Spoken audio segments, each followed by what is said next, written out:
Welcome back, researcher. It's been quite a long time.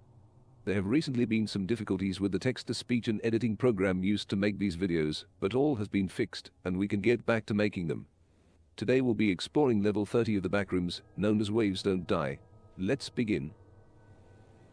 Level 30 is the 31st level of the Backrooms. It has a survival difficulty of Class 3, being unsafe, unsecure, and having a moderate entity count. The description reads: Level 30 is comprised of a large edifice, with a series of interconnected indoor pools. The level contains 2 floors in total, accommodating 5 different pool areas, each named after dwarf planets. There used to be 8 stations, however, the absent ones were deemed as hazardous, as 2 of them were detected with high levels of cadmium, mercury, and lead present in the water, and the third one had an unknown entity. They were soon quarantined and protected by the MEG. It is considerably difficult to find another explorer in level 30, as the facilities are very large. Apart from the machines and systems operating in the pools, the complex itself is very quiet, with the silence only being interrupted by the sounds of water. The stations are in a stationary, never-changing order, and are divided by signs placed between them. Level 30's interior structure is surrounded by large windows, present in every single station, with the outside appearing to be a foggy forest landscape. In total, the building is approximately 600,000 square kilometers, or 230,000 square miles, in size. One could go from one area to another via one of the multiple moving walkways located around the level. On the second floor, one may find authorized personnel-only doors, designated to the MEG employees. There are 7 areas listed in the document, and each will be read off in order. Firstly, there is Sears, the most recognizable area in level 30. In most of the cases, it is the station that one would first appear in after entering level 30. It is home to several water slides, shops, and amenities. The stores present in the installation were abandoned long ago due to unhealthy conditions, and they were soon raided by the survivors of the level. Vending machines were present until explorers managed to exploit the circuit. As time passed, inhabitants of the area started unofficial restaurants that were soon licensed by the MEG. The organization supplies them with proper food and other supplies to maintain their business, whilst also supplying a source of food for those who live in the level. Nowadays, the facility shelters numerous major and minor outposts, settled by the explorers of level 30. The next listed area is Pluto. The Pluto area is a thematic station. It was designed as a water park representing the ocean and its elements, such as fauna and flora. To complement the theme, mechanic statues of aquatic animals were placed there, suiting the topic of the area. However, that event wasn't received so well by the individuals of the level, as it passed an eerie feeling, possibly by the fear of the unknown, or simply because they had other related phobias. By this unfortunate event, the station is partially abandoned nowadays, serving the purpose more of an exposition to humans that pass by. Next is Marquee Marquee. The Marquee station doesn't follow the pool subject as the other areas. It was designed to be a space that people could relax, explained by the saunas and jacuzzis around the settlement. A big number of functioning restaurants can also be seen there. It is estimated to be the second most populated section on level 30, falling behind Sears. The installation also accommodates some colonies. Next is the Holmere area. The Holmere area isn't a station, per se. Instead, it was a failed attempt at expanding the MEG offices in the first floor instead of the second floor. Some years ago, the MEG employees of the level developed the plan to create new offices in the first floor, aiming to increase the security of the beings on level 30, while also making the process faster. However, due to bad drainage layouts and a very extreme case of leakage in the area, the employees decided to improvise it as an additional station, even if conditions there were very unstable. The entrance there isn't recommended, and an exit isn't guaranteed. Next is Eris. Eris is an area that was used as an experimental water park in the past. Early reports indicate that this station is a very confusing place to be. People didn't appreciate the concept of the area, and the settlement was considered abandoned after a few years. Nowadays, the place serves as an exhibition of the level. It also serves the purpose of being the subject of studies from builder colonies present in the Backrooms, as they try to discover how such exquisite set of water slides were installed so close from each other. Underwater restaurants also take place there, where people could dine under a glass and acrylic tunnel, but it was also virtually abandoned.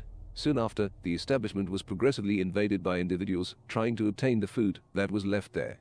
Orcus and Sedna are the next listed areas. Orcus and Sedna are 2 of the 3 sections that needed to be quarantined from the rest of the areas. The reason behind this was that, as mentioned before, the levels of mercury, lead, and cadmium in the water were very high. Before the unfortunate incident, both areas were very populated, maintaining some secondary colonies that settled there a long time ago. While Orcus was more designated to accommodate a big system of water slides, Sedna was home to an artificial wave machine designed to train surfers in this sport. After the environment was protected, the machine stopped functioning, and it is not planned to be repaired. Lastly, there is the core area. The core area was the single station to register cases of the hydrolitis plague. See more on the entities heading. It is located in the most eastern part of the level and was generally considered as a hard place to visit as it demanded a lot of time to go there. Before the incident, the station had its select group of people that generally visited the place to hang out, eventually forming an outpost there. After the plague occurrence, they relocated to the Sears area, forming the Purest Water Colony. During the resettling, 2 of the explorers were infected by the hydrolitis, unfortunately dying days after. MEG employees made tributes to the individuals in the middle of the level. Recently, new specimens of an entity called hellworms were found in parts of the pool by the MEG workers. It is unknown for how long it was present there. That concludes the list of areas for level 30. Colonies and Outposts.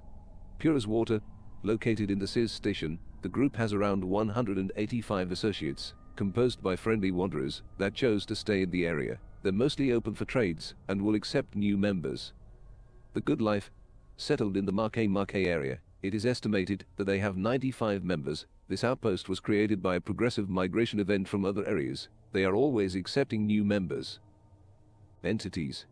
There are currently 2 entities reported on level 30.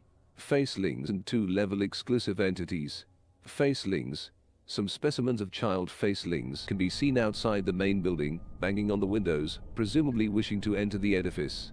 So far, as no definite entrance from outdoors has been reported, they won't cause harm to explorers.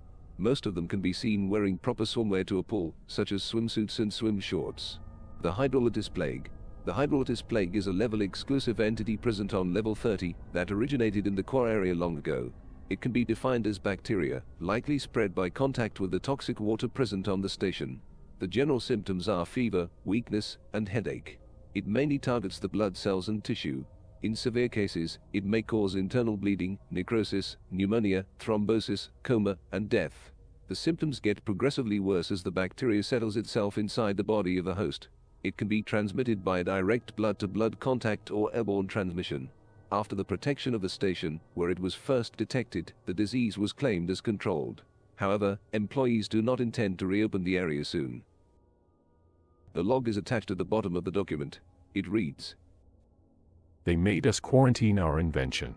We spent years mutating the bacteria just for it to become trapped. You know how groups are around here. If we didn't do that, they would start to notice. Pretty dumb move if you ask me, especially after people were falling for the trap."